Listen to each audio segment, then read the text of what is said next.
Det er muligt at rekonfigurere de valgte apparater i Aventa 3.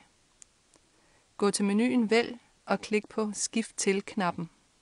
Og Aventa vil informere om, at data for den nuværende session vil blive slettet. Klik Fortsæt. Vælg den nye konfiguration blandt de tilgængelige muligheder for det givne produkt. I dette tilfælde vil vi rekonfigurere en Alea 977 BTE til en Alea 987 Power BTE. Klik Konverter.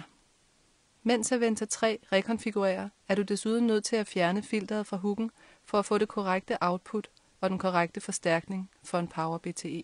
Skru hooken af apparatet. Fjern filteret med det specielle værktøj, der følger med filtersættet.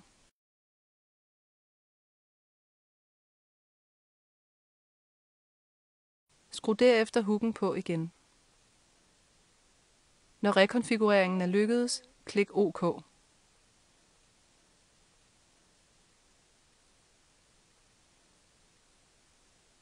Aventa vil nu genfinde apparaterne, når der klikkes på Find.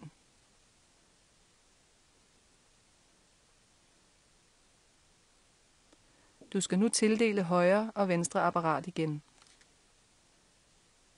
Klik Fortsæt, og du kan nu fortsætte med tilpasningen.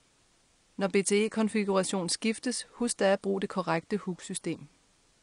Til 77 standard BTE bruges hook med filter. Til åben BTE bruges tyndslangeadapteren. Til 87 Power BTE bruges hook uden filter.